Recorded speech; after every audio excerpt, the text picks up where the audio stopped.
Oh, knitting, yeah. Yeah, you got a new look going on there. Yeah, you know, I kept shaving, and then everyone I was on calls with was having beards, and I said, what am I shaving for? So there you go. Here I am. So I'm going to start live streaming on Facebook. So I just wanted everybody to know before I hit the button. And then Christina, let me know when you're ready. Oh, then I would have shaved. You're live streaming?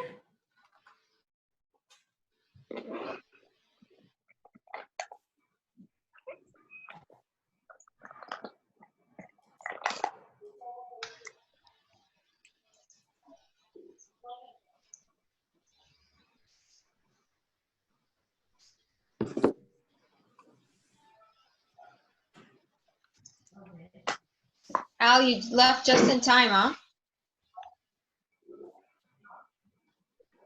I can't hear you, you're on mute.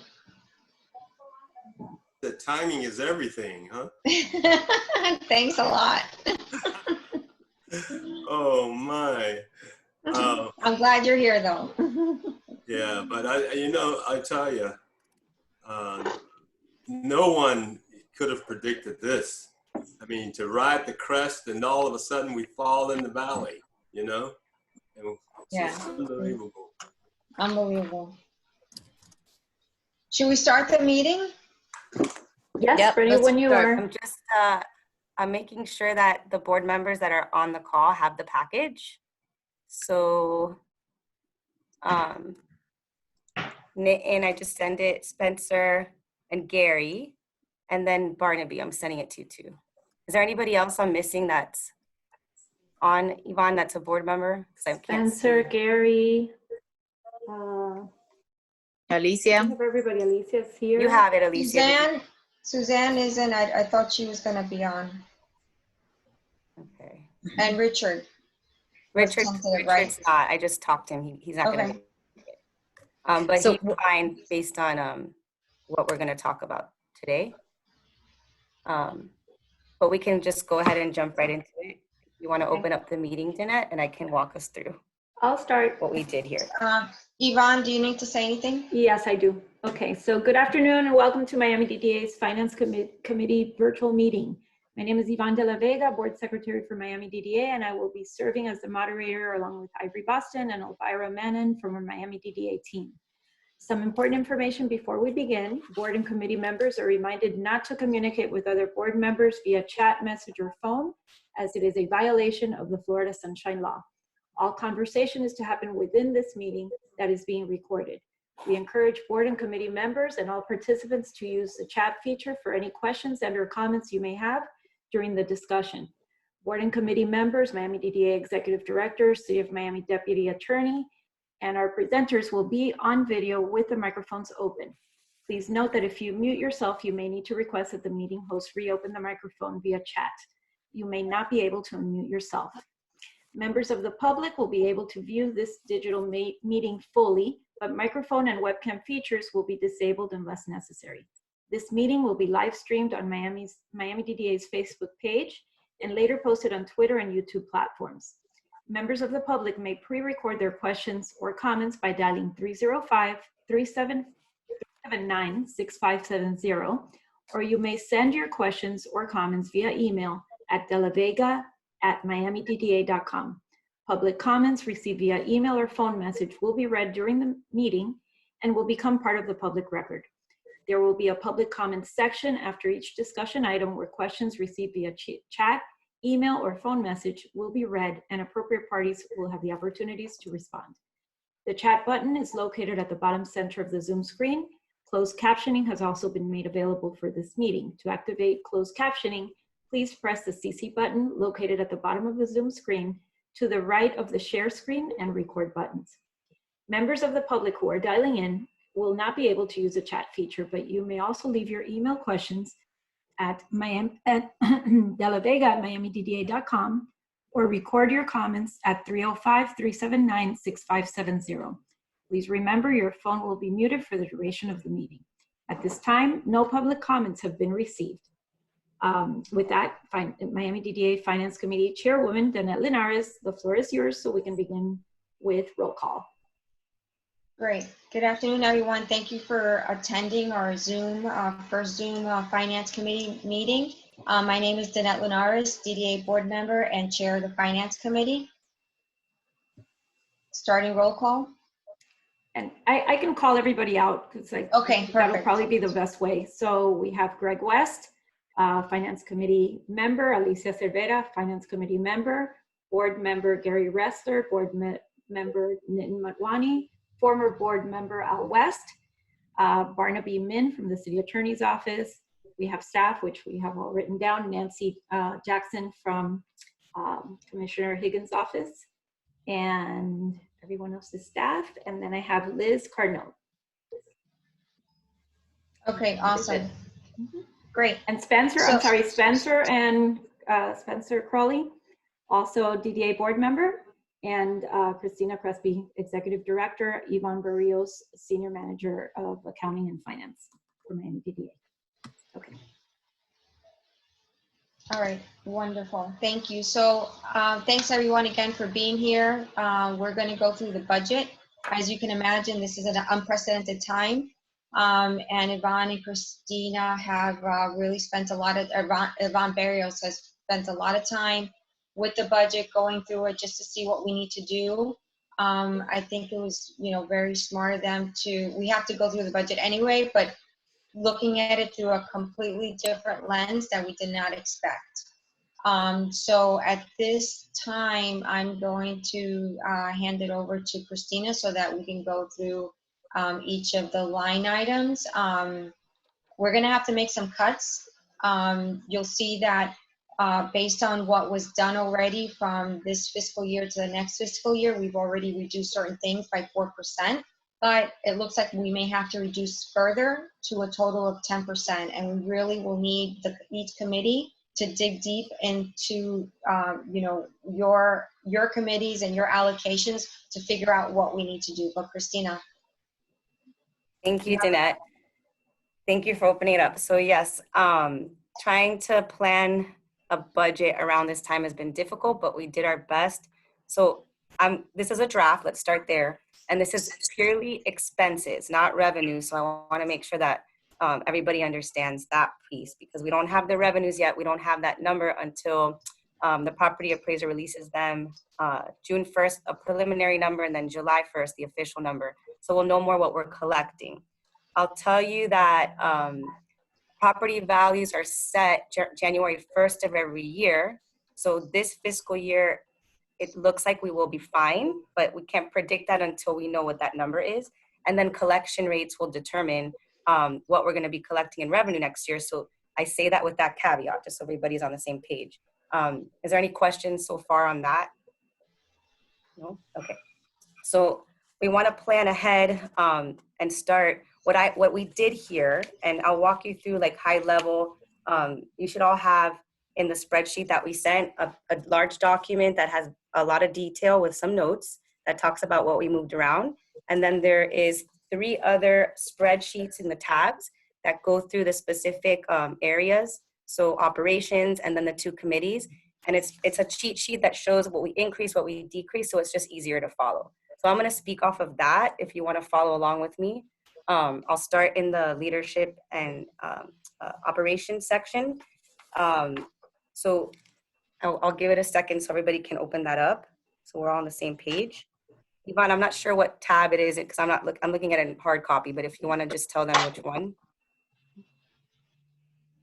I think another thing that I wanted to add is that, as we look at this budget, is the staff is relying on the board to set the priorities. And, I think, and you guys chime in, is priorities should be cleanliness, keeping our streets clean, keep our streets safe, and also economic development marketing so that we can bring people back to downtown.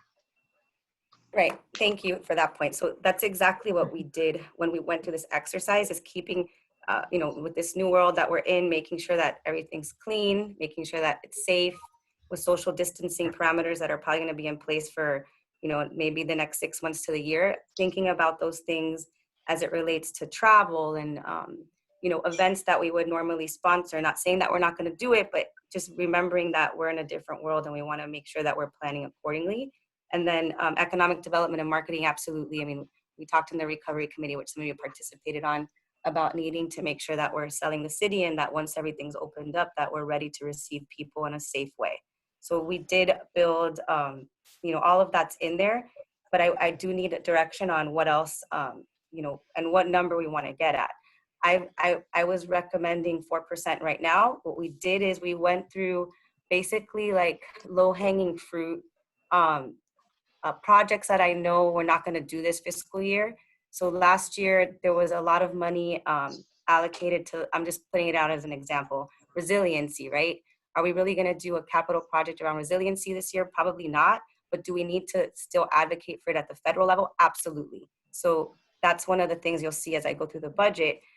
Just keeping that in the back of your mind. What we also did was combine line items that were there over time to streamline the budget and make sure that we don't have so many different buckets, that we keep it more general so that we have flexibility to do whatever projects come out of this situation. When just using events as an example, instead of specifying specific things, leaving a marketing strategy line item so that we can work with that based on whatever it is that we end up doing moving forward to market the city and create a plan around that. So I'll go through it now one by one so that we can follow along, but I just wanted to explain kind of like what our process was and how we got here. So if everybody opens up leadership and advocacy, I mean, I can go through this really quick, but you'll see there that we've reduced that entire section in the budget by about $72,000. And some of them are little things like courier services and meetings. Obviously, since we're not gonna probably have so many people in the office and meetings, we can reduce those line items that we would use to buy breakfast and things like that. So we cut that down. And then another decrease that we got, Yvonne was able to negotiate a better rate for our umbrella insurance package. And so that was also reduced. And then you'll see in professional development, we reduced that line item by about $30,000. Just because professional development, I'm freezing salaries. So that already happened. I think I've mentioned that already to the board in our meeting last month. So that already happened. And we have a vacancy in a position that hasn't been filled. And so that line item in salaries is a little bit more because of that GIS position that we haven't filled, but I'm holding that based on the situation. So that's that number. But if you go down to professional development, we ended up reducing it because we want to make sure that we're planning accordingly and that we're using our existing resources for professional development that are much less expensive instead of sending people off to conferences and things like that right now, because it's just not, I think, good practice in this world to be traveling and, God forbid someone gets sick. So that we did reduce that line item by that much. And then the last line item there was for resiliency efforts. I think you may recall a couple years back, the board allocated money around potentially doing a marketing plan and a study on all of this. And we did some work that first year, and that money has stayed, there, I want to say now 2 years. It never was assigned to a committee when we restructured. And so that's why you see that line item there for resiliency. But I'm recommending eliminating it because I think in this next year, doing a project will be difficult, like a living shoreline project that we know takes a lot of time and effort. But with the back-based study and all these things that have come out over this last year, I think where we need to be is getting a federal lobbyist in place to be able to advocate for the changes that we want in an effective way. And so you'll see later in the budget that intergovernmental lobbyist line item, it stays whole so that we have space to be able to contract with a provider for that. Is there any questions so far or comments? I have a question about the rent. I see that you're showing an increase in the lease by $29,500. Has anybody tried to renegotiate that based on the current situation? So, Danette, you can help, but we actually renegotiated or renewed our lease last year for a 3-year term. And the increase you're seeing there is part of that percentage increase for this new fiscal year. So that's what that is. We're locked in for the 3 years that we committed to. If we wanted to break the lease, we basically have to pay what the value is to do that. And so, Danette, we spoke a little bit about it yesterday. I don't know if you want to chime in. Yeah, we there is some free rent that that we get, and the rent that had been negotiated was a predetermined rent that was established. I don't remember how many years ago. It was when the last time the DDA renewed. So the rental rate that we currently have today is very much below market. Okay. Probably about $15 below market, even below market in today's standards. With office rents have not gone down, just so that everybody knows, at least not yet. So it's not something that we felt like we needed to do, but I'll certainly take a look at it and reevaluate and see if there's anything that we can do and speak to the landlord. Hey, I think it's worth taking a look at, and I'm, but obviously I defer to you because you're the expert. So just a question. No, thank you. And yes, absolutely. That's It looks a like great point. the largest new expense is an expert consultant. What is that? Where are you, Gary? And which, are we in operations? Leadership, advocacy, and operations. Oh, so that's Alice. Wait, where is it? What Third line from the item? bottom. Oh, yeah. So that is Alice Robertson's contract that it's going to expire on the 31st of December. And so we have to make sure that we are allocating the money that the board approved for her through that term. So that's why you see that line item there. And I know it's a small number, but why would we want to own the copying machine? So that's, oh, sorry, thank you for bringing that up. I was about to mention that. So we did an exercise based on this whole scenario about, streamlining expenses, and we've been renting machines. So this is a, up for discussion. If we want to go there, we could buy our own machines to the same company, and they would basically, there's a warranty, they would service them. And over time, if we buy them, there's a reduction in how much we spend year over year. And so we're recommending doing that to save some money. But that being said, we can continue renting. It's an expensive, we have two copy machines, and it's just expensive. So Yvonne did that exercise and spoke to the company about what it would cost to buy them, and what a warranty would look like. And Yvonne, please chime in if I'm missing anything there. But basically the line item goes down year over year because of the reduction in the contract if we were to purchase our own machines. So I'm recommending doing that because I'm trying to find any little pocket of money to save. But if the board, or if you all feel that that's not the right way to go right now, we can go back to renting. I don't have an opinion either way, to be honest with you. Nor do I. So if you guys analyzed it, whatever you think. Okay. So Yvonne, I don't know if you want to mention anything else on that, but basically that's what we did there. Yeah, basically, Ivory helped me gathering the information, and we always budgeted for not always, the last years, $20,000 for the rent and the maintenance. Yes, this first year it will be $3,000 more, but we will own them, and then the next years we will only be paying maintenance, and they usually decrease by 20% per year. So that's why that analysis was put there, just looking forward into lowering the expenses throughout the years. Any other questions or comments? Yeah, I have a question. I know you said that this is a discussion about the expense side of the ledger, but it's a little bit hard to react to these things without, sort of a bit of an understanding of what we need to do to react to the current conditions. Is there, and I know you don't know, but is there, can we look to what happened in the aftermath of 2008 in terms of the loss of revenues and receipts that weren't paid, and to give us some guidance of what our target here should be? We did that. Yeah, we did that. That was one of the things that we discussed, is to see what happened in 2008, 9, and 10, and how the revenues decreased, and also what the DDA did in order to allocate certain funds. So even though we were expected a certain amount of money from the taxpayers, we were very conservative, and I think we said that we would spend 85% of what we were expecting in the event that there was even more of a shortfall. But Christina, and then also Al, because I think you were around for that as well. I don't see Al. Did he jump off? Al's there. Oh, there you are. Hi, Al. He's I muted. don't know if you want to chime in. You were here before I say anything else, but go ahead.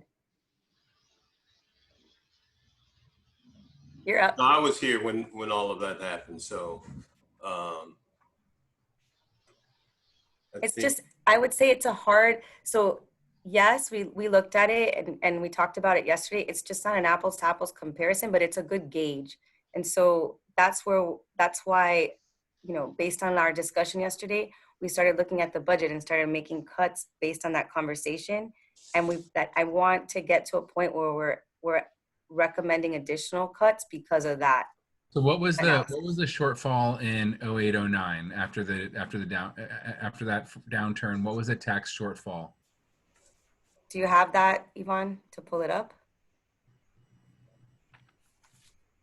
I didn't print that. I think we should look at that on a percentage basis and then double it.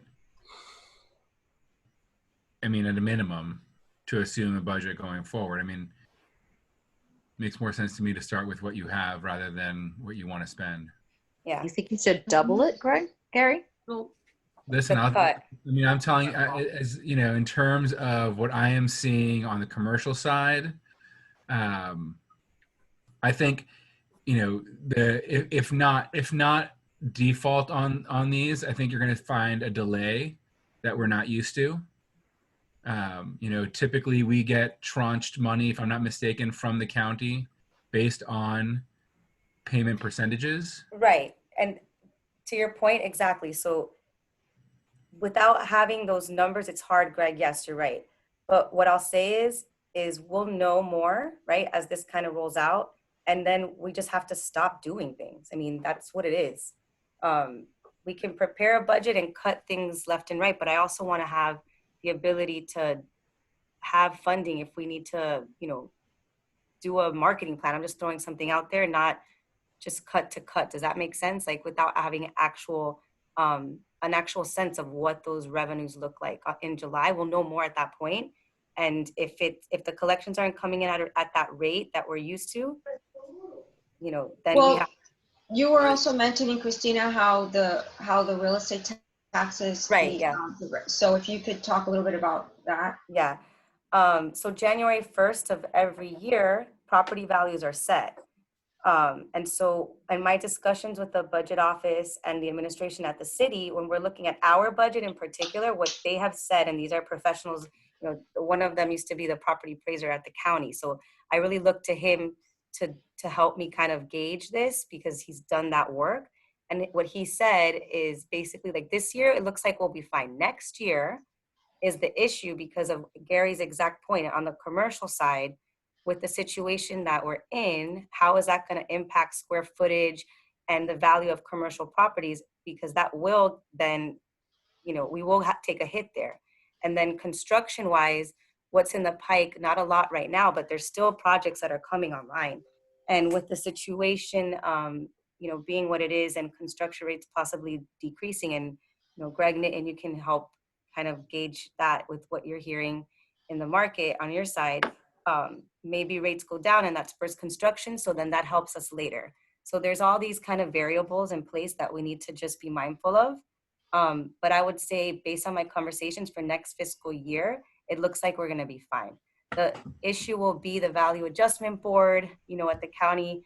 As many of you know, like if you have an issue with your taxes, you can go and get it adjusted based on whatever analysis you present to this value adjustment board, and they can reduce taxes, and then that impacts what we end up collecting. For the DDA district, that's not really as relevant as it would be for residential areas, you know, regular homes. We just haven't seen that happen here. But that being said, in this new world that we're in, it could. So we talked about that and what that could look like, but it's hard to gauge a number. And we went back and looked at that 0809, but, you know, it was a different scenario. I mean, there's a lot of things in play here. So it's not an apples to apples comparison, but it is an exercise that we can do. I mean, it makes sense what you're saying, Gary, to do a percentage shortfall and you know, multiply it by 2 to have a number. We played with that yesterday. It just seemed, you know, if we're talking about those numbers, I think the budget back then was almost $6 million, right? That's what I'm remembering, right? So at least, excuse me, the information that I gather, the budget year 2008 to 2009, the advertised budget was 8.8 million. And what was the spend? It was 6, right? Yes. I would think that the impact here would be less than it was in 2008. I mean, the Right. 2008 crisis was very much real estate centric, and Right. and this is not. And there are some asset classes like retail that are totally devastated right now, and you're Right. going to have major problems. But in terms of the real estate downtown, retail makes up a relatively small percentage of it, and the impact on rental housing and office market has been pretty mild so far. Right. You know, that could change, but I don't know. I mean, I would think of 08 more as a worst case scenario, not a baseline to grow from. So the recommendation, I believe, was 10%. You know, based on what Christina and Yvonne have already done, they looked to see what we could do. There's been a 4% reduction, but I believe the recommendation is try to get it down for a total of 10%. Right. And the other thought that I was having is, I don't know if we have what percentage of that revenue is coming from retail, from office, from residential, because I think that might help us also have a better gauge of how this is going. And for whatever it's worth, the 2 pre-construction projects that I have downtown, Aston Martin, we did 4 deals this month. Right. That quite frankly is an average that I would have done without a pandemic. So I'm very happy with those numbers. Mm-hmm. And at Nativo, we've done about half of what we have done, would have done, but it has very much kicked up in the last 2 weeks. I'm tracking, I'm going to say like 14 deals. So it's moving. And Nitin, I don't know what you can say about that, because you obviously have a very active sales program going on as well. Yeah, no, on Paramount, which is existing, where we have about a little under 10% of inventory left, it's been quiet because no one can get in the building. But on Legacy, it's been, to your point, Alicia, we've seen a nice pickup. And even in Paramount, the people that we had that were hanging around the hoop are still there and anxious to get into the building, which we're hoping we can do next week. So I think 10% sounds right. I think that's a good recommendation. Mm-hmm. Right. So to get us to so right now what you have in front of you is a 4% cut, which would total our expenses, right, to 10.9. To get to the 10%, we need to find another 6%, right? So that totals about $660,000. That Yvonne and I, with your direction, we can do that. But that means that we're going to be cutting line items that are priorities for certain committees. And so in my conversations with the chair right before this meeting, he wanted us to do that exercise in preparation for executive, where we're all going to be together on Friday. And we can talk about this a little bit further, because I know some of the committee chairs couldn't make it today. But he wanted your all's recommendation, if you were on board with the numbers that we're proposing, whether 10%, 5%, whatever that number is, that we can move that forward to executive and have that further discussion. But based on what I'm hearing, I think we're right on with the 10. I think we should do it just to be diligent. It's a total of between what we've already done and what we'll need to get to. It's about $1.2 million in cuts, right, Yvonne? It's overall. an additional 660,000, I think, is what you had mentioned. Yeah, off of the proposed that we have now. But in total, if we include what I've already done with Yvonne, the total reduction at a 10% for our budget, compared to what we have currently to the proposed, would be about $1.2 million in cuts. And so if everybody's on board with that, we can do that exercise, and I can bring something back to executive, or we can talk about specific line items as I'm going through it, to just start, eliminating.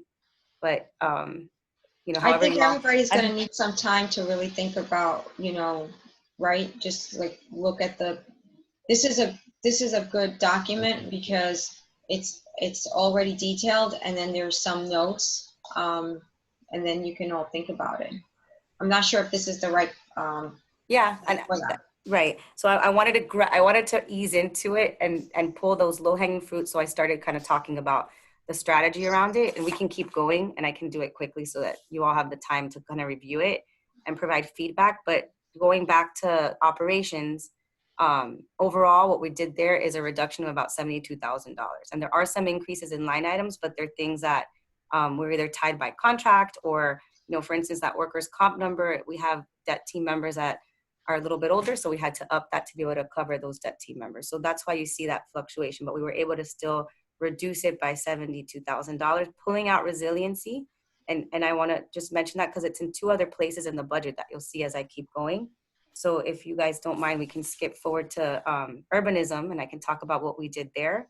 But that basically is the operations piece and the changes that were made in that budget. Freezing salaries and not filling vacancies. The other thing also, Christina, is I don't know if it makes sense that as you go through to get to this 10%, that you do it in tranches. So what does it look like if we decrease another 3% and go from the 4 to 7 and then go to the 10? Okay, so that we can do that. That's a good point. We can do it in like phases and work it that way, if that makes sense to everybody. I think it's a good exercise for us to do. Question real quick here on this urbanism. Okay, so let me skip to that. I'm sorry, did you not go there? I'm sorry, I thought you said. I am. I was giving a chance for Alicia to finish, and if we didn't have any more on operations, we can move forward. So let's go to urbanism. You want to ask the question, and then I can go through. I just started going from the bottom up. I see that the college championship, the Orange Bowl, is there. Is that going to be happening?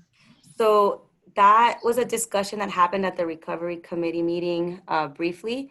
And Suzanne Amaducci Adams brought it up. We met with them a couple weeks back. They have a sponsorship request to us for $150,000. That college game would happen January 2021. So, and we talked a little bit about this. I think you were on that call, Gary. Were you? About hotels reopening, when that happens, and this being a really good event to sponsor because of the amount of people it'll bring to downtown. It's a similar, I compare kind of Super Bowl, but not because it's college, but college is also huge. So a lot of the hotels will be busy depending on, what this world looks like. Fast forward to that time frame. As of now, it's happening. They haven't canceled it. So we upped that line item to prepare in the event that the board wants to allocate that funding to them.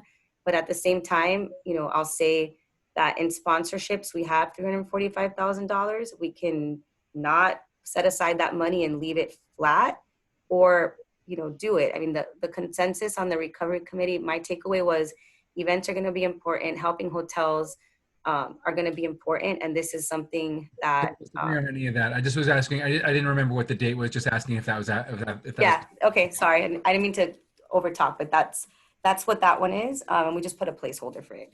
So, and I'll go from the top now, like top down, so we can all follow along. So the ambassador program, we upped that number because the city has shared that they would like our help with the ambassadors once they open up parks to help patrol social distancing. And so, also that contract, Jennifer was able to do some research when we're talking about sanitation efforts and cleanliness moving forward, that the ambassador block by block is doing sanitation, like wiping down, bus benches and crosswalk signals, and they can do that now. So we're going to start that already just to prepare for the opening so people feel that things are clean. But I wanted to also put a set aside money there in the future for next year in case we need to up that team and add more ambassadors for security purposes, social distancing, all these things that we've been hearing. And so I wanted to have a placeholder there for that to prepare because the city is taking that 20% cut from what I heard today, maybe even more.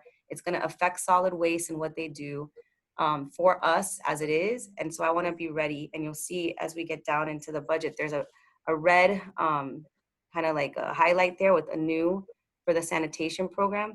I've been talking to the city about how they want, how we can partner moving forward and what we need to do to be ready to keep things clean. And since they're taking that budget cut, I wanted to just highlight that for everybody because we may need to procure a contract with a sanitation company to do like, hot pressure washing, for instance, on the streets. The city is the one, city solid waste team does that. Our debt team doesn't do that. Our debt team does basic, cleanliness and landscaping. They don't hot pressure wash streets. I mean, that's a whole other, more complicated way of cleaning. And so as part of our pit stop expansion program, we were already looking at a sanitation company as it is to expand that program because we need the additional bodies. The debt team, we're down members. I think we're about 20 and change right now of folks on that team. And we just can't rely on them to be a sanitation crew. So I say that with a caveat because we don't know what that number will be, but I think that we need to discuss it moving forward and what our role will be in keeping things clean and safe. And that's, I would recommend that through the pit stop expansion contract that we're looking at, if it makes sense and the numbers make sense, that we actually engage and have that as a redundancy in case the city can't do what we need them to do, since they're taking these significant cuts. Is that any questions there? So Jennifer, I don't know if you want to chime in and talk about, I guess it's a good time to do that, what you're going to do with the ambassador team to sanitize now moving forward, and then what you've heard from other places and other cities that are doing cleanliness initiatives already that I know you were trying to research a number, but we haven't been able to solidify that with a contract with one of the providers. But Jennifer can kind of quickly go through what we're talking about and looking forward on that. Hi, everyone. Yes, as Christina mentioned, we've been doing a lot of research on what other cities are doing in their areas. Like she already mentioned, the ambassadors in other cities are taking on a different role. They're going around, and they're calling it public safety, so they are going around to clean to any touch points that pedestrians may touch on their way to their office or to the bus stop. So we'll be incorporating that, and we're deploying that next week. We've already talked to Block by Block, and they're happy to do that. Additionally, they will be, we are looking into, like Christina mentioned, a sanitizing company aside from the janitorial services for the pit stop. We're looking at different contracts that are taking place right now in Chicago. And we looked at a company that also came over to meet with me yesterday for sanitizing and disinfecting. I can show you a picture. They have a huge truck. I'm gonna see if I can share my screen real quick. They have a,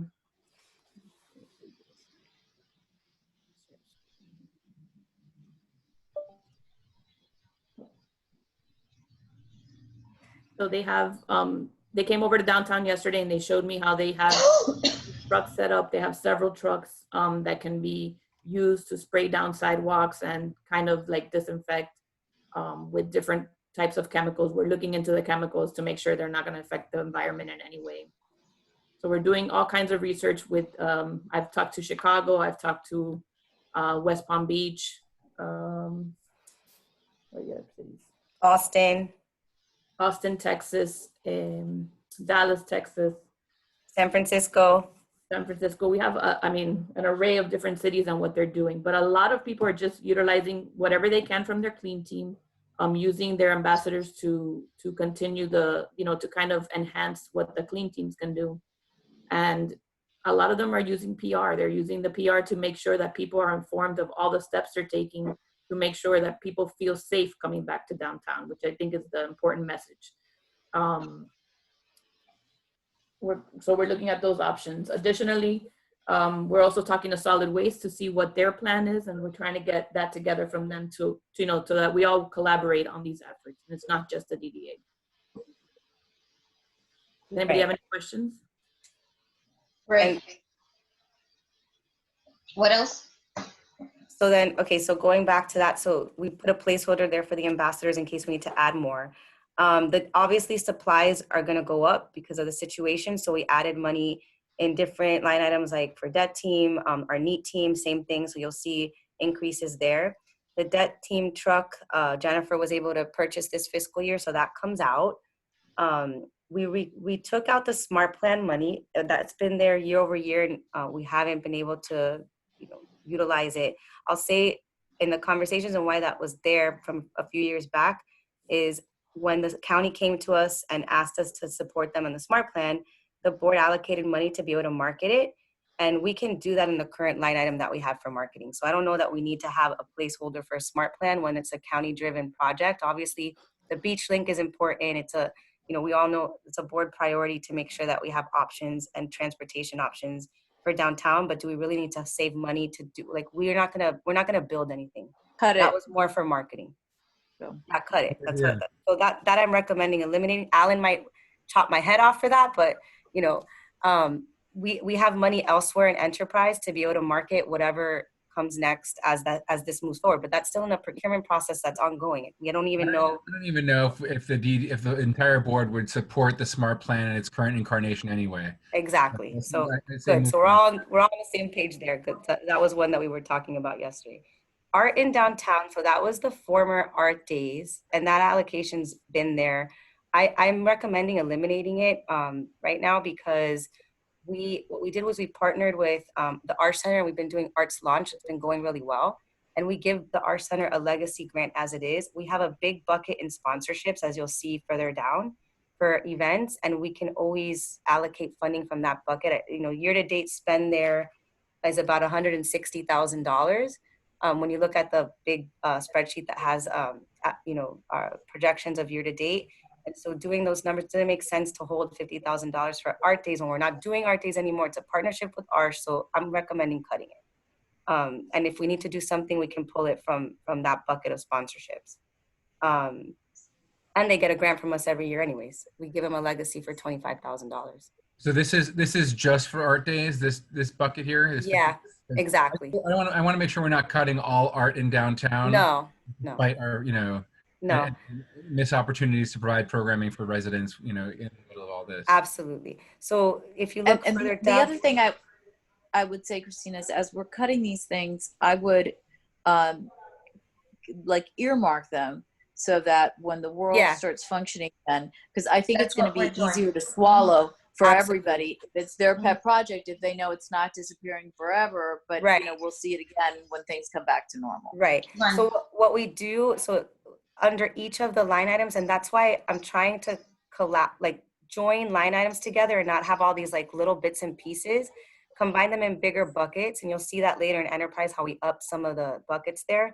And making sure that Yvonne, and we've talked about it, Danette and I we all talked about it yesterday, is putting in those things that we know we want to hold in case. We're not going to spend that money just in case out of that bucket. So absolutely 100% on the same page there. Quality of life initiatives. So that is increasing based on the conversation at City Commission. I guess it was last week on homelessness issues. Lotus House came for an ask to us. I want to say it was November timeframe, and then we had a new chair. Obviously, the change in executive director, and now COVID. We never really got to discuss whether we would recommend allocating funding to Lotus House in this fiscal year.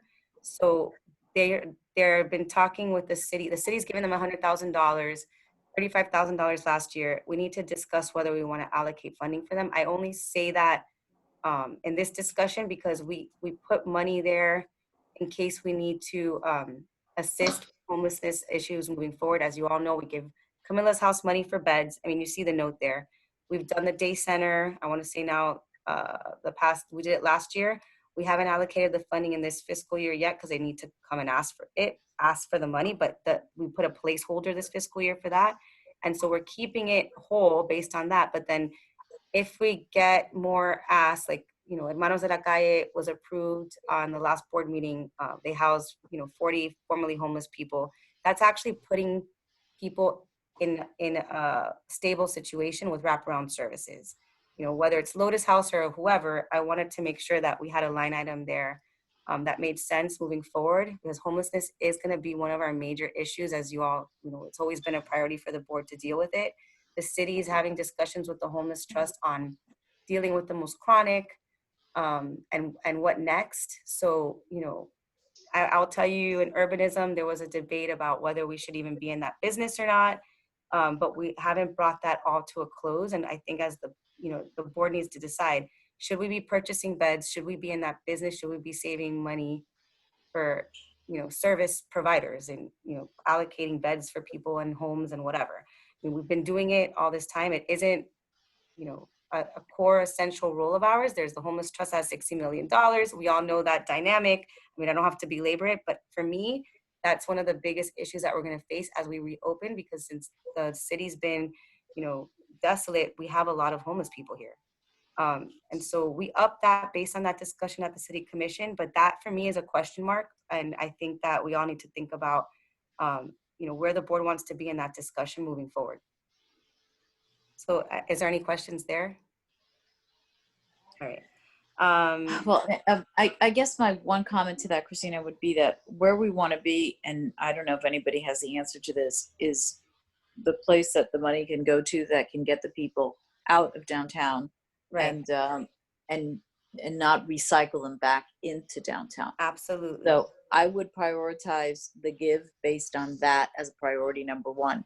I mean, and I hate to say that over maybe some other programs that are more promising over the long run, but I think in the short term, if we want to get downtown safe and people back in here to be able to do more, eventually, we've got to get those people off the streets and away from downtown, whatever that means. Oh, I hit my video, sorry.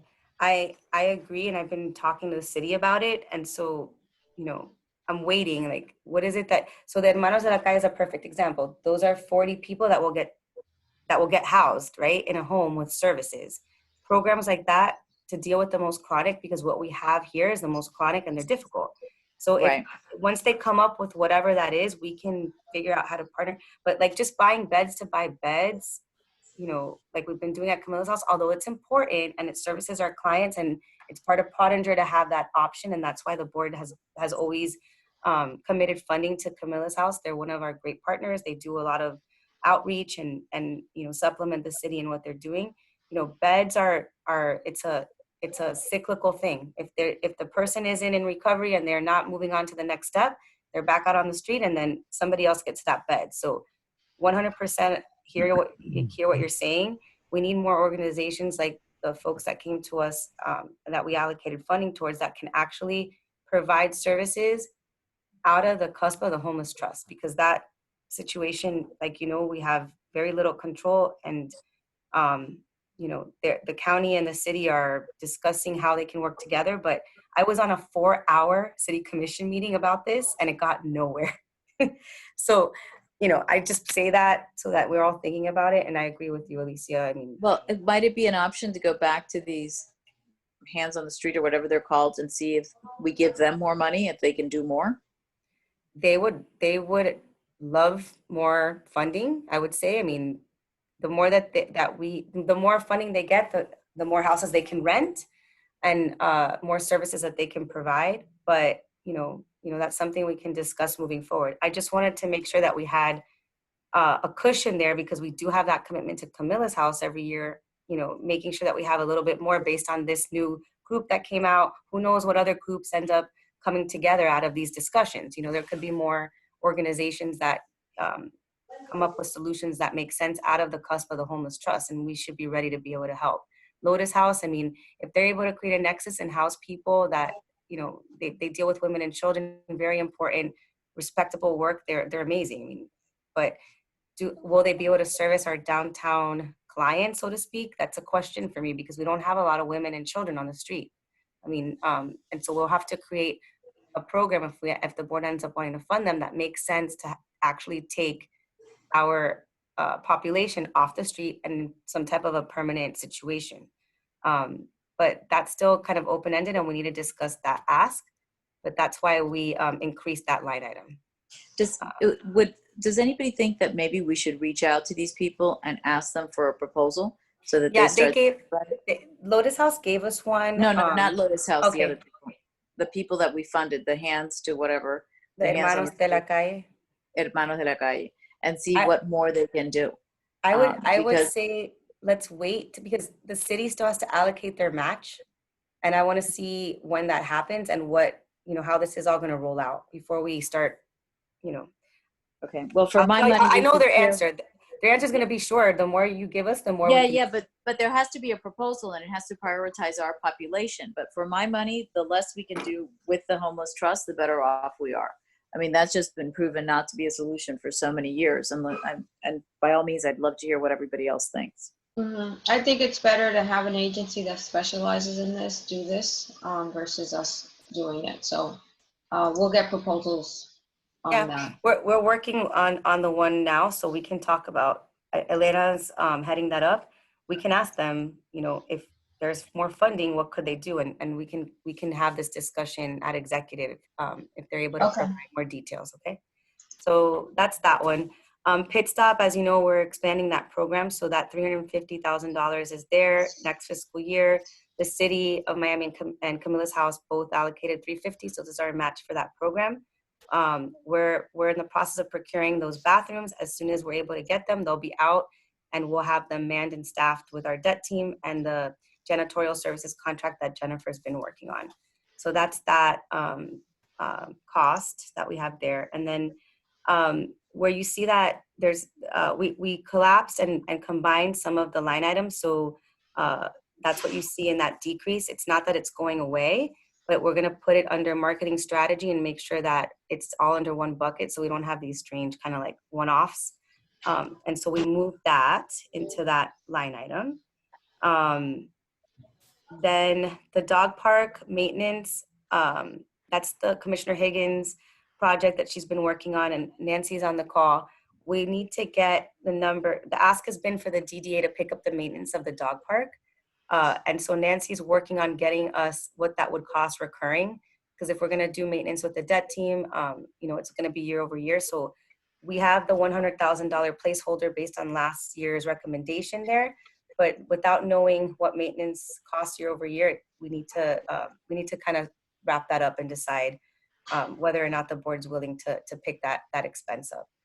And Nancy, I don't know if you have any comments you want to say about that, but we have the placeholder there for it right now. But we need to know what it's going to cost year over year. Yeah, thanks for having the placeholder. I've got some information from our parks department, but I need to continue to make it more real. So I do need a little more time for that, but I appreciate it. Thank you. Yeah, so that's why you see it highlighted, because we're still working on that one.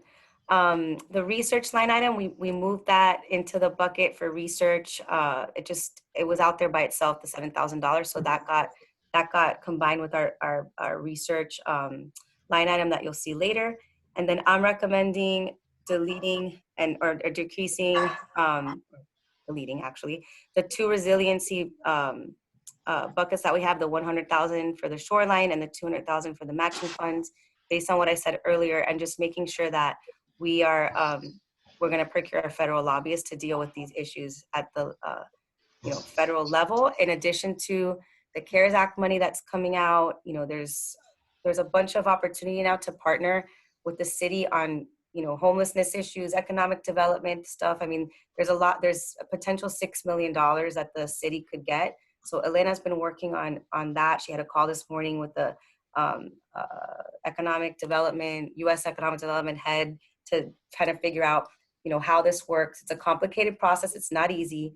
And I have a call into the city manager about what they're thinking of applying for so that we can partner.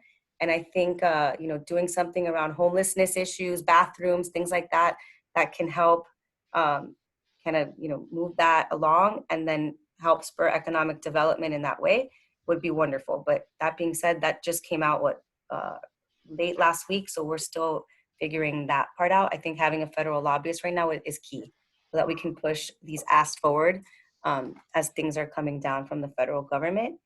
And then the other piece to this puzzle, which is important to note, is the DRI funds that we've been collecting, or the city's been collecting on our behalf, has a bucket of, give or take, about $5.5 million for different things like tree planting and capital projects. I mean, there's all these different areas that we can allocate funding for to do some of our capital projects, like the Baywalk, for instance.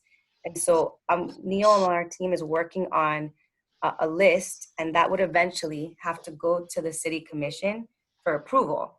But that being said, it's $5.5 million that can only be allocated to our district as it reads right now. Barnaby, please chime in if you're still on the call and I'm speaking out of turn, but it has to go to city commission for approval.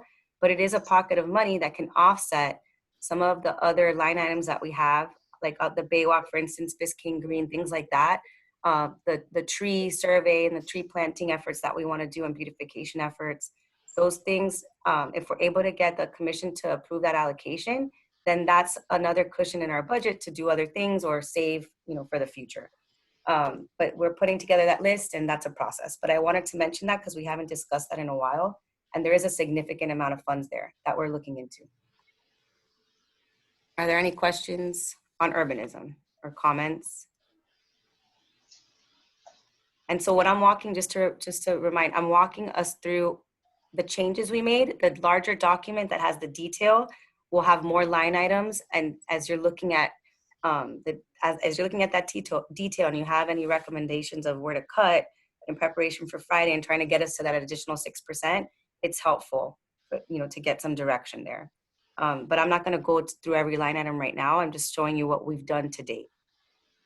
So that's urbanism. Are we good so far? Great. All right. And then in enterprise, what we did was combined, like I mentioned, line items. So that's where you see decreases in branding and marketing agency-wide. We moved that into that marketing strategy bucket that you'll see further down.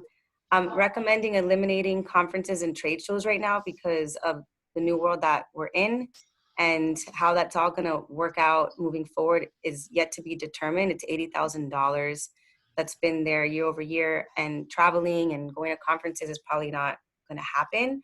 But it's up for discussion if we need to allocate funding to do that. But I'm recommending eliminating it based on the COVID-19 situation that we're in. I don't know if there's any comments on that.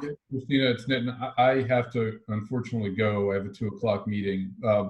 I think that our sole focus should be on helping the small businesses from a marketing standpoint, whether it's the restaurants, the hotels, etc., and hopefully what's a co-op, but if not, we have to seed it. Even while I'm a big advocate of corporate business recruitment, I just think right now it's all about our existing small businesses. And wherever there's cuts, that should be the area that we are increasing. Yep, and 100% agree with you. It looks like it reflects that for the most part, but yeah, there's some pain. It shouldn't come from there, in my opinion. Absolutely. I've got to run. Yeah, 100% on the same page, and we definitely built this recommendation around that. So I appreciate that. Thanks, Nitin. Thank you. Thank you. Bye. So I'll just jump and try to do this quick. So then the marketing plan that we had set aside for the I-395 construction, we decreased it by half.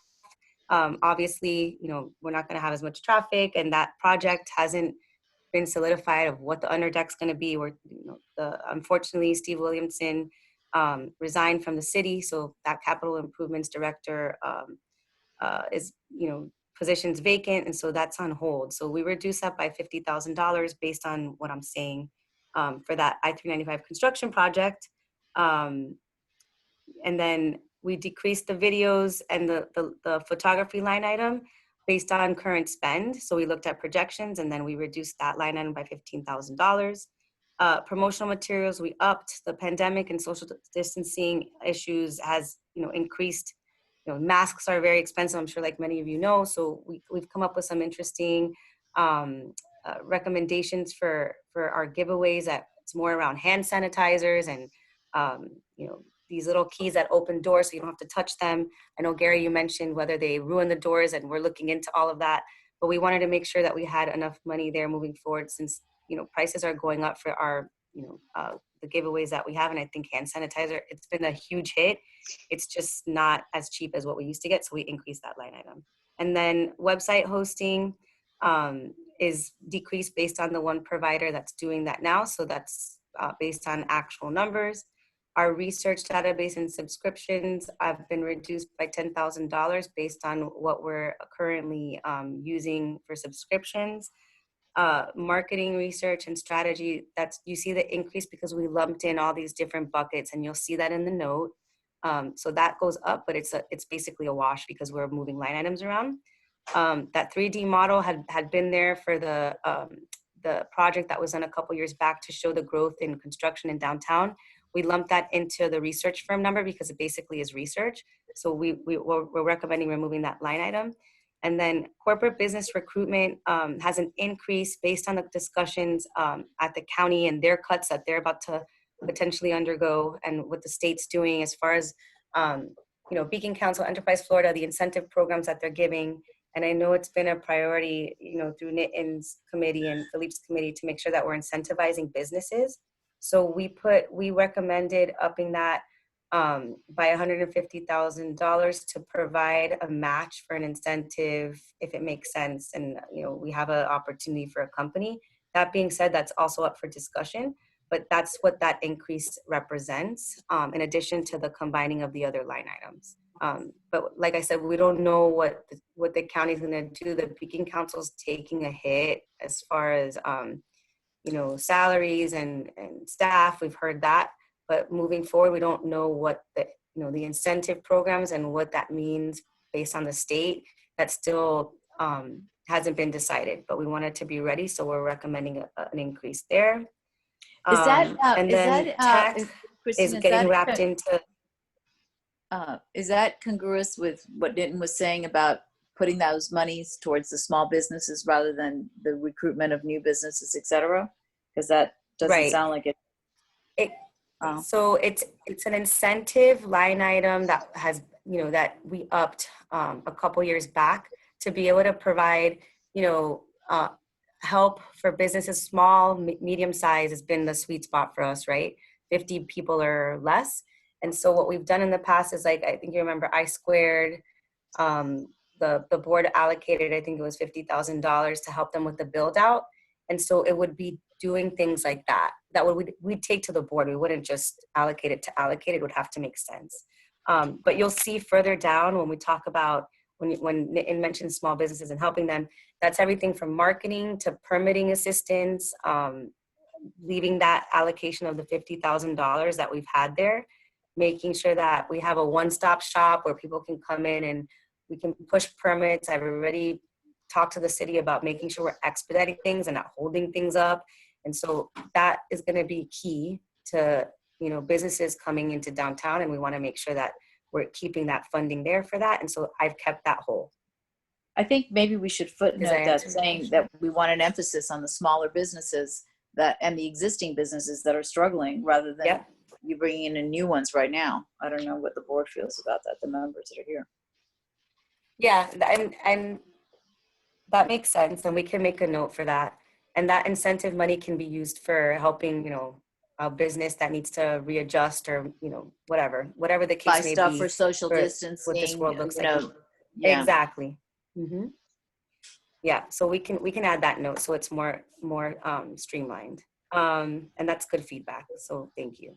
So where am I? Education, we reduced based on, what we're spending to date, and, virtually doing things, and instead of doing, doing more virtual events than the stuff that we've been doing around education, partnering with our cultural institutions and whatnot. But year over year, we have never hit the $100,000 mark. So we reduced that based on projections. The local co-op that we do with the GMCVB, we're still going to do it. But what I wanted to do is make sure that we lump it into the marketing strategy. So we up that number, combining line items, and then making sure that we annotate that in that line item that we're still going to be doing that program. It's just, and Al, you can chime in if you'd like. Rolando was on our call with the recovery committee, and Richard was trying to get him to say, what's next, but without knowing when hotels are going to be opening, and all these decisions that are still yet to be determined. It's hard to make a decision, but we're ready to partner with the GMCVB and whatever marketing plan they have moving forward, whether it's, the hotel co-op that we always do every summer, Miami Spice, all these creative programs that you all have been heading up, and we wanted to make sure that we had an allocation in a bigger bucket, because hearing what you all are saying and what the board's been saying, marketing strategy is going to be key moving forward in this era. Al, go ahead if you want to mention anything. I think, well, you're absolutely right. Marketing is going to, and I think the emphasis that you have here is good. It's on small businesses, but I think the marketing and promotion of those small businesses got to be paramount over everything else. I know we want to get new businesses into town, but the city itself is on a life vest, and so what we need to do, make sure, is take those dollars that we have now and put them into what is existing today, and then what and promote those somehow. I agree that relative right, to and partner with organizations. Yeah. Yeah, and partner with organizations. But I think also there's a big unknown. The next 60 to 90 days, we don't know. And it's those are three words that I've heard more of in the last month, 2 months. People don't know. So I think you're doing the right thing, though, putting all of your eggs in small businesses, because they are going to need to be promoted. And we need to do everything we can to try to keep them downtown. So, and save you money for promotion. I think that's a wise thing to do. Okay, perfect. All right, so then Thank you. 500 startups. Thank you, Al. 500 startups we've had year over year, an allocation for them. I don't know that, based on the conversations this fiscal year around that group, whether the board wants to recommend another year, but that's up for discussion. Right now, I'm recommending an elimination. But in this fiscal year, we do have that placeholder still. So, next year, I'm recommending not doing that. It's been now, 4 years? And it's just a lot of money for us to give one organization. But that being said, I know, that could come back. I just wanted to, I'm trying to cut where we can cut, where it makes sense. So I don't know how you all feel about that, but I'm recommending not to do it in 2021. And then State of Downtown, we eliminated, that's been there for years, the $50,000. Obviously, we'll probably need to do something like a State of Downtown to reinvigorate, a business and educate people. But do we need to set aside money for that? I'm recommending eliminating it based on the numbers that we have on sponsorships and events. We have buckets of big money to be able to do something, and $50,000 is significant. I think that we'll be able to do something smarter virtually. The production that was done that 1 year, I guess it was 5 years ago, was really expensive. We did a smaller one at the East Hotel that was great, but I don't know that having a line item right now for a State of Downtown is necessary. So we recommended eliminating that. And then the Super Bowl 2020 obviously is not happening. So that's another decrease in the budget. So with that, we were able to reduce about $500,000 of enterprise. But, up for discussion if there's any recommended changes here.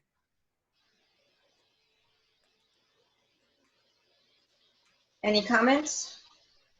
Good work. Not easy to cut. Yeah, it wasn't easy.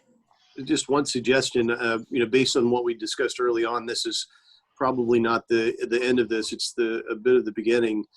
Very beginning, yes. But I think this is this event is a bit like a hurricane that we're used to. We know something's coming. We don't know how strong it's going to be. We don't know for sure if it's a direct hit or, just a part of it.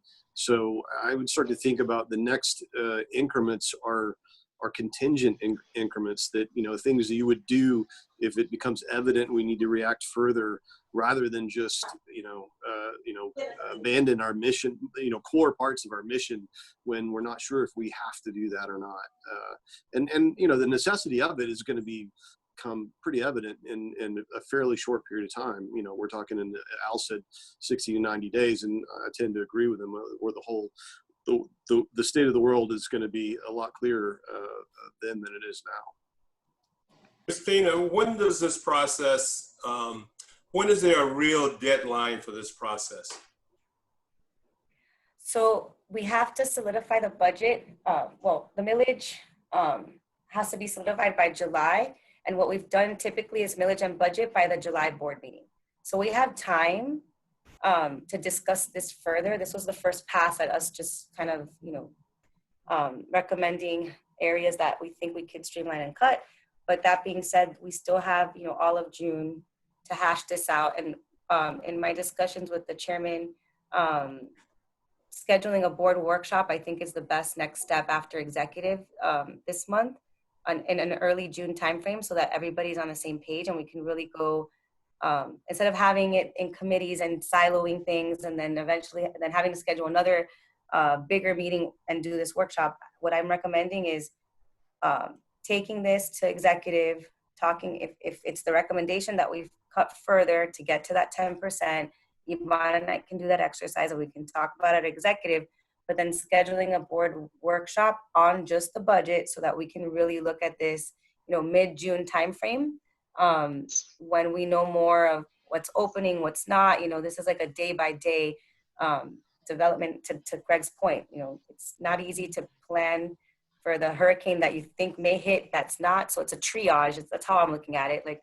looking at it in phases and kind of triaging where we can be prepared in the event that we do have an issue. So being diligent and cutting, I think, is important. Holding salaries right now and not filling positions, those are types of things that I'm recommending that we do right now until we know more. We just don't have dates yet, and businesses opening and when and what the needs will be and what this looks like when people start coming back to downtown. It's just hard to gauge that. And was there, and pardon me, I'm sorry. No, go ahead. Were there dollars in this budget that carry forward dollars from being planned for this budget? And what were the total dollars for carry forward? So usually we usually carry over about $3 million ish, right? Every year. Yvonne, correct me if I'm wrong. But remember, this is not taking any of that into account. It's not taking revenues into account. This is purely expenses right now.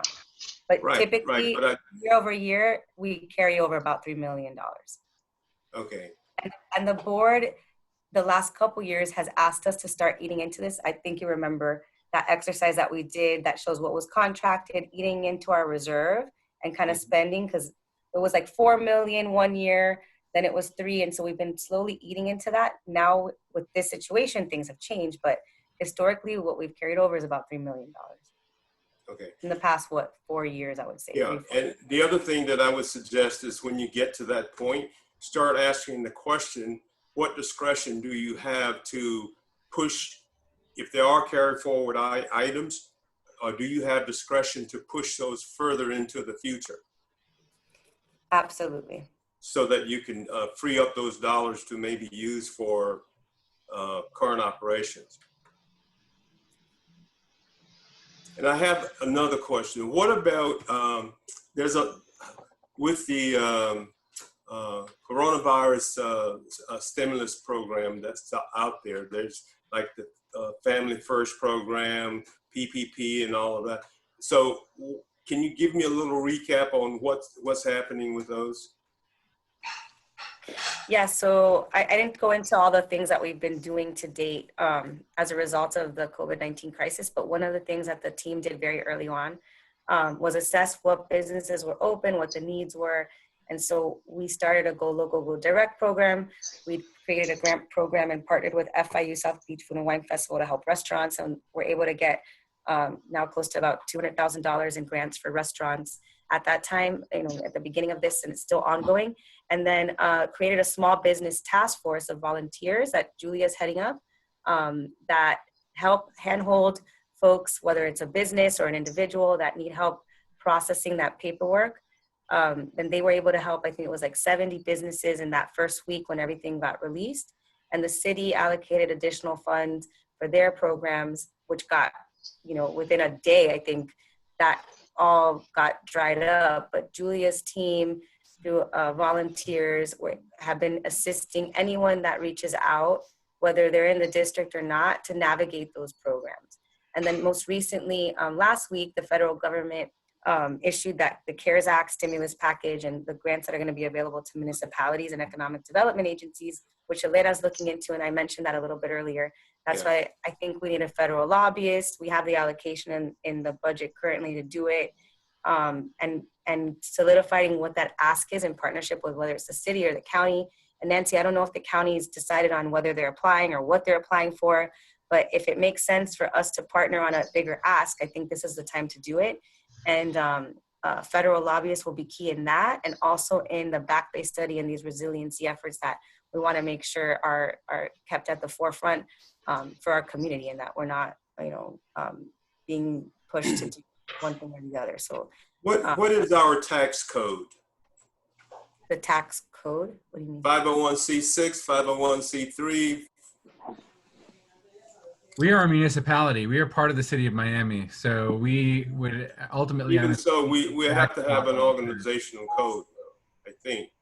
Yvonne. A tax code somehow.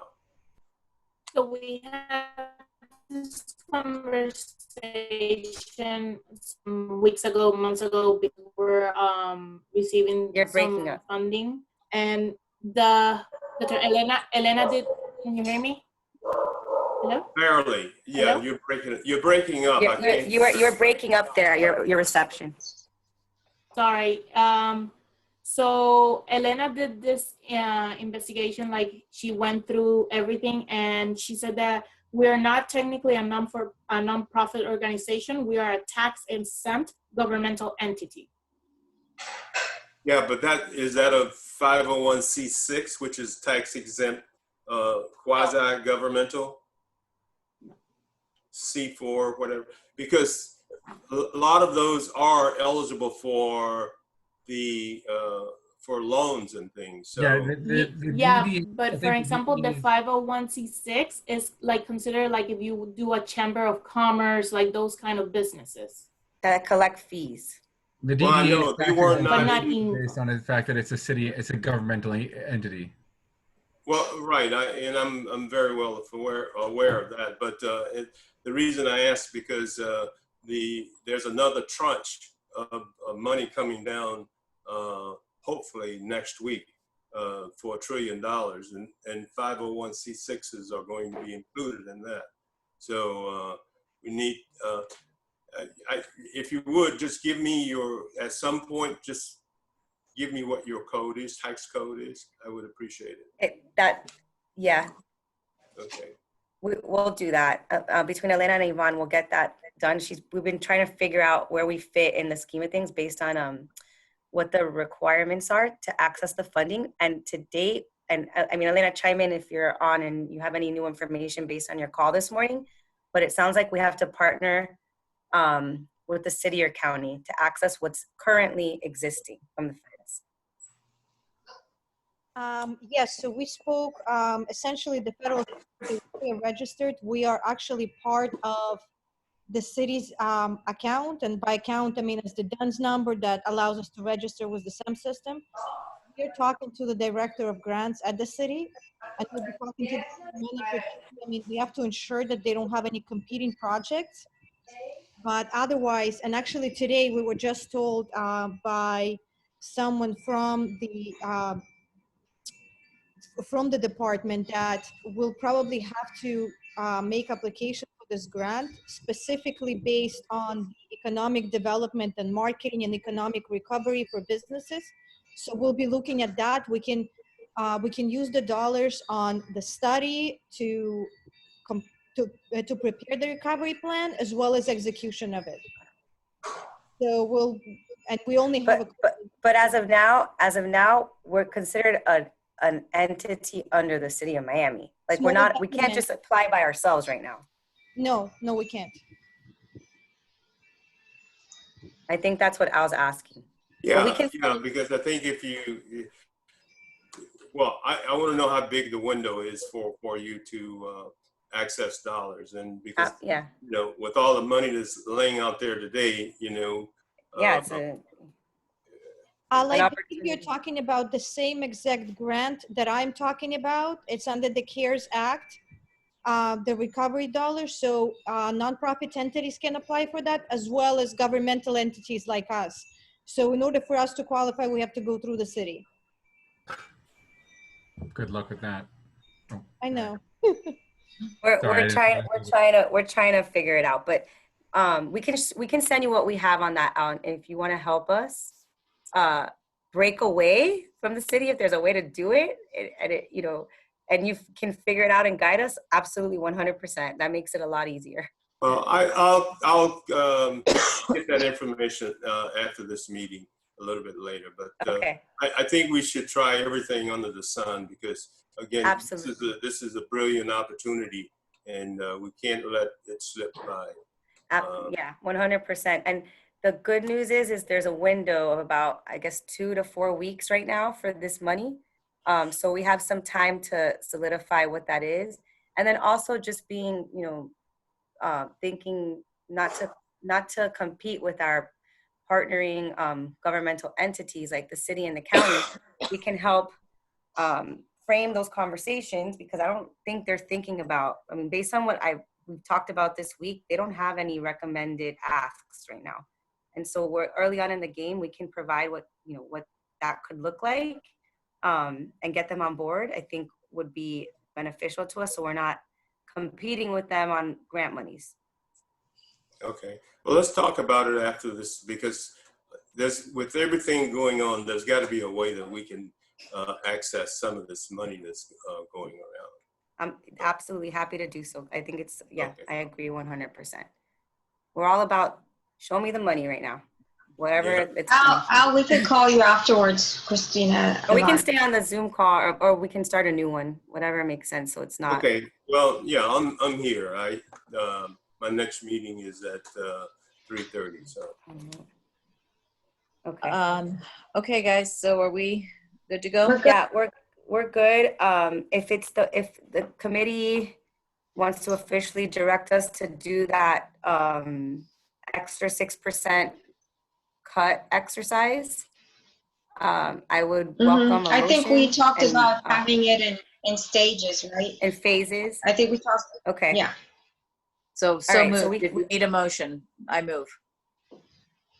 All right, so we'll prepare a recommendation in phases for executives. No, you move, I move. Let's move. I don't know. I move. Right. Okay, guys, gotta jump. Thank Bye. you. Bye. Bye.